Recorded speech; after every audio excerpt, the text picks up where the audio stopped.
بسم اللہ الرحمن الرحیم۔ تمام ناظرین کو السلام علیکم ورحمۃ اللہ وبرکاتہ۔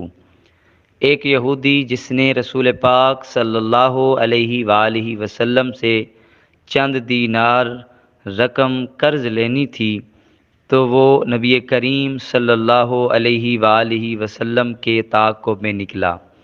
رسول پاک صلی اللہ علیہ وآلہ وسلم کہیں جا رہے تھے تو اس یہودی نے آ کر رسول اللہ صلی اللہ علیہ وآلہ وسلم سے کہا کہ آپ میرے دینار مجھے واپس کر دیجئے۔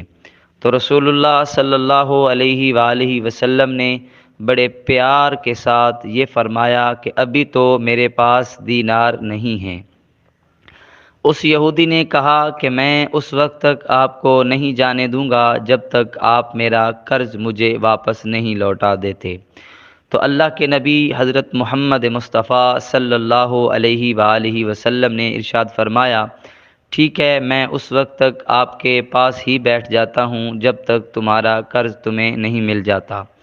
تو اسی دوران نبی کریم صلی اللہ علیہ وآلہ وسلم اس یہودی کے پاس بیٹھ گئے۔ جوں جوں وقت گزرتا گیا، صحابہ کرام رضوان اللہ تعالی علیہم اجمعین نبی کریم صلی اللہ علیہ وآلہ وسلم کی بارگاہ ناز میں جمع ہونا شروع ہو گئے۔ ان صحابہ کرام کو اس یہودی کو مارنے کے لیے بہت زیادہ جوش و جذبہ موجود تھا، لیکن اللہ کے محبوب صلی اللہ علیہ وآلہ وسلم نے ارشاد فرمایا کہ نہیں، تم ایسا کچھ نہیں کرو گے۔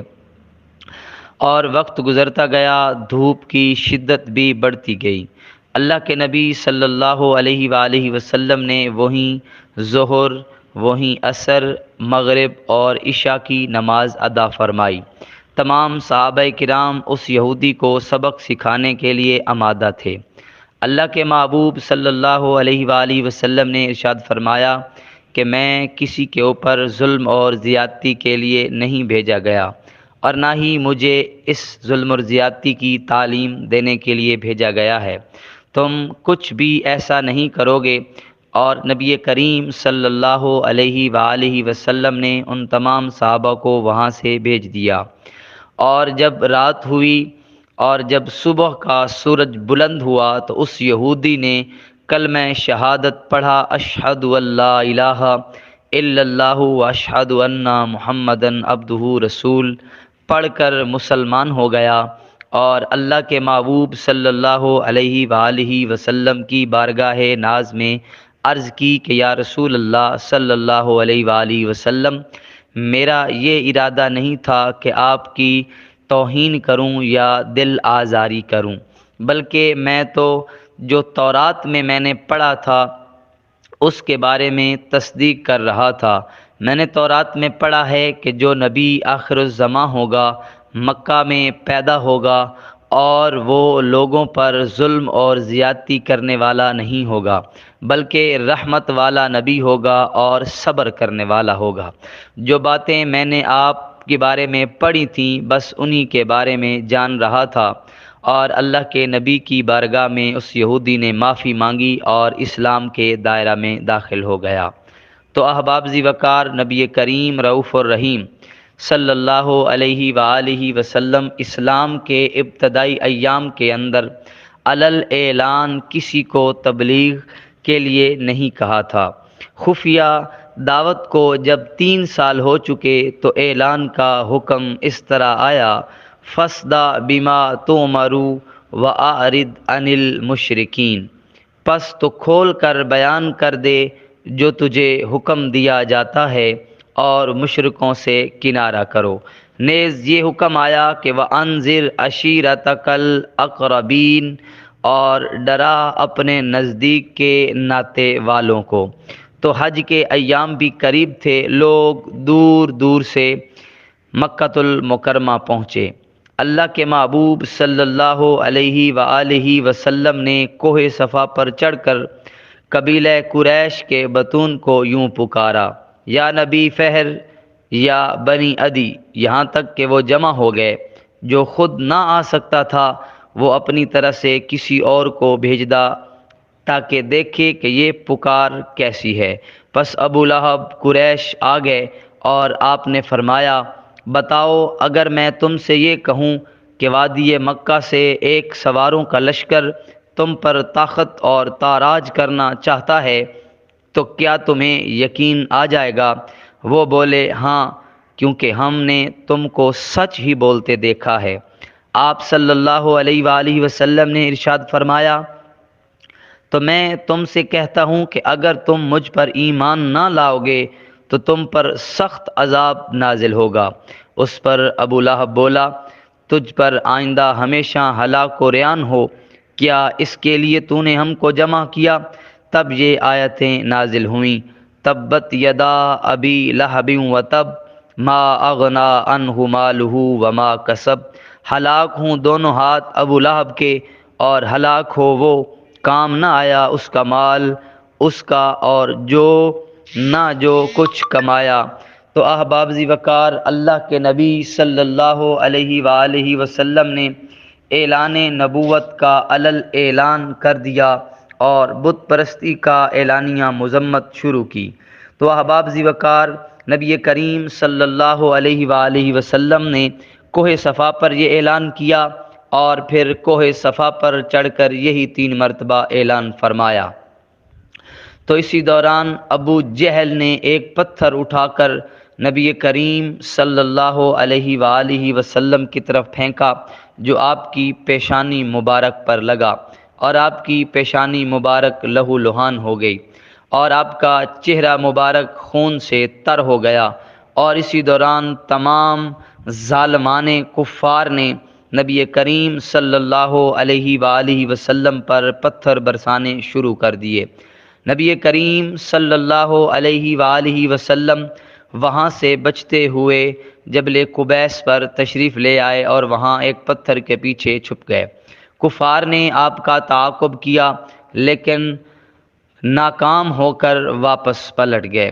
اللہ کے نبی حضرت محمد مصطفیٰ صلی اللہ علیہ وآلہ وسلم اسی مقام پر چھپے رہے، اور اسی اثناء میں حضرت مولا علی کرم اللہ وجہ الکریم سے آ کر کسی نے کہا کہ معاذ اللہ محمد الرسول اللہ صلی اللہ علیہ وآلہ وسلم شہید کر دیے گئے۔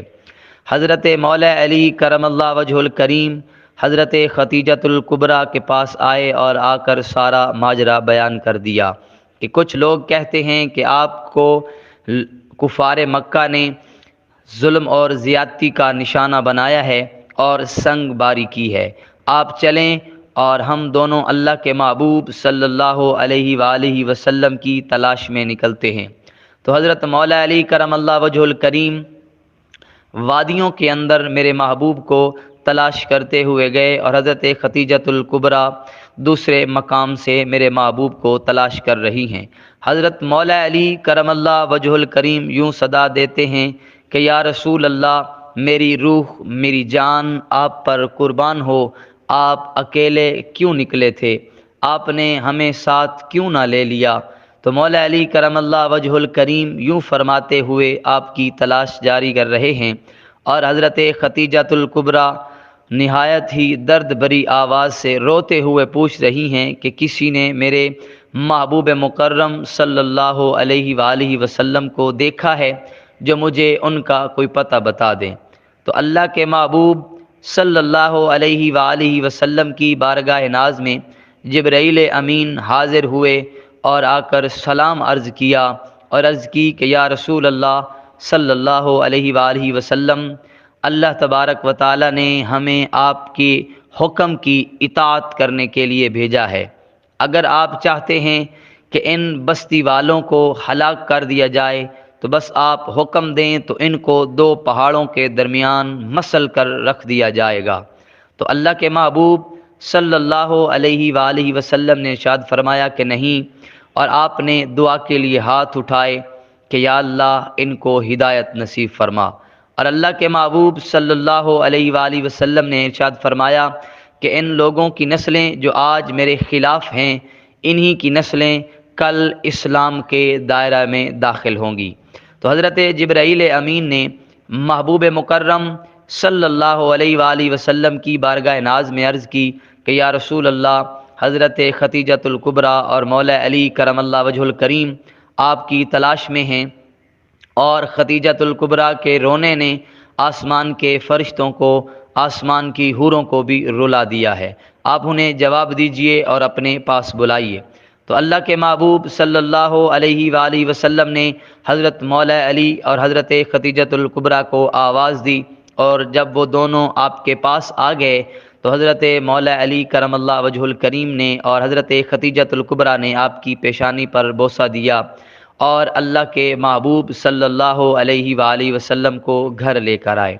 تو جب کفار کو یہ پتہ چلا کہ محمد صلی اللہ علیہ وآلہ وسلم گھر آ گئے ہیں، تو انہوں نے حضرت خدیجۃ الکبریٰ کے گھر پر آ کر پتھر برسانا شروع کر دیے۔ جب پتھروں کی بارش کچھ کم ہوئی تو حضرت خدیجۃ الکبریٰ گھر سے باہر نکلیں اور چیختے ہوئے پکارا کہ اے قریش کے شہزادوں، اے بنو قریش، کیا تمہیں اس چیز میں شرم نہیں آتی کہ تم حضرت خدیجہ کے گھر پر پتھروں کی برسات کرتے ہو؟